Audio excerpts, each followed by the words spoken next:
Hello, this is Darren Ike, and you know what? Fridays were a really big deal in Preston, Minnesota when I was growing up in elementary school because the weekly reader would come. And in the weekly reader, we could order choose your own adventure books, my favorite kind. So you can choose your adventure today. Do you want adventure A to see this presentation? Or from the eagle's eye, from looking at this presentation at the 10,000 foot level, would you like to see me do presentation B instead? So you have some choice to choose your own adventure here. Okay, well, I guessed it. Presentation B. Nobody has ever wanted to see presentation A, though it seems like we see that one quite a bit. That was one I actually gave. So whenever I have to communicate an idea, an important concept, I communicate it with Simple Sam V, a little something I came up with. I keep it simple. I use stories, analogies, and metaphors in visuals. And I find when I do this, people are more engaged with the idea and they get it and want to collaborate on it even. So Simple Sam V. Also, if you have a story to tell, an idea to share, make sure you keep on their roots and the dirt so people can see where it's coming from. So where is this coming from? I'm talking today about developing and communicating innovative ideas. Well, it started in 2004. I was here working on my PhD in educational leadership, facilitating a leadership retreat.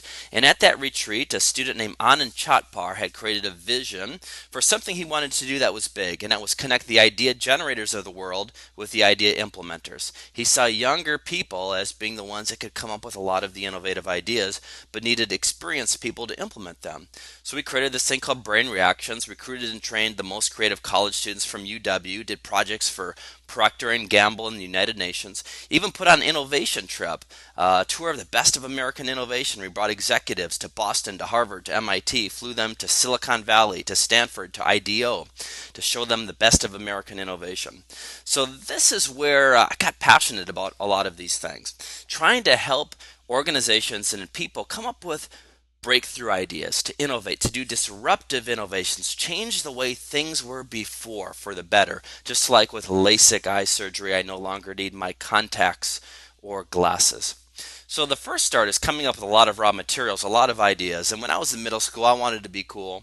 And you see that this was something floating around the internet that you could find wadded up in the lunchroom. Somebody was brainstorming ways to be cool, and they had motorcycles, wear cologne, move to Williamsburg, learn to speak European, grow facial hair, helmets, 30 ideas. So how do we get to that stage? How do we generate a lot of ideas? Here are some tips. Number one, capture, like that person did, writing them down. Number two, quantity. Go for 30, go for 100 ideas. It's raw materials. Three, questions. The more questions, the more ideas. Better questions, better ideas. Don't judge your ideas. That person certainly didn't.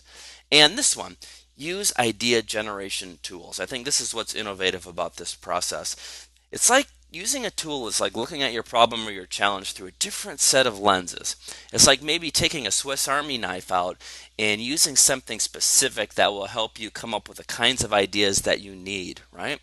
And I was in Austin, Texas the other week at South by Southwest Interactive. They had this thing called Circus Mashimus. And I love this art display here of mashups. The spork when the fork married the spoon.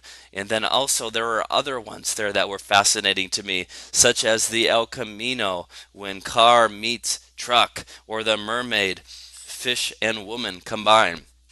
So what can you mash up? This is an example of some concepts that were mashups, and it's popular in technology now on the web and in music. But you can mash up all kinds of things. Take something that maybe you know a little bit about and mash it into something that you're working on. For example, this concept of service learning was a mashup between community service and traditional curricular experiences in the classroom. You can mash up all kinds of things. We created an event here at UW called Jam, and that's a mashup between networking and a workshop. So just simple ways to mash things up. So let's say you've mashed up and you've got a lot of ideas. What do you do next? Well, what is this thing, this gray ball? Well, actually, this gray ball was a mouse in the woods, but an owl found this mouse and caught it. And this is how an owl eats a mouse. It takes the whole mouse in, gobbles the whole thing up, and it will absorb and take into its body everything it needs, the good meat, and then it'll spit out everything it doesn't into that ball of gray fur and bones. So that's how you go about analyzing ideas. All your ideas for ways to be cool is you take them all in and you figure out which ones are going to be most beneficial for you, which ones are new, unique, which ones meet your criteria for what you're about. Which ones? So I looked at that list and I came up with highlighted learn to speak European as a good way to be cool, learn to play guitar, become a band photographer, online friendships, make your own movie, and hang out with Steve. So as the owl myself, I'm taking in all this list and just going to spit all those ones out that don't have the green arrow into that gray ball of fur and bones. So now what I do is I can go back and I can mash up again if I want to, or I can just build and extend these ideas, let them grow like tree branches. So let's take that one idea of make a movie.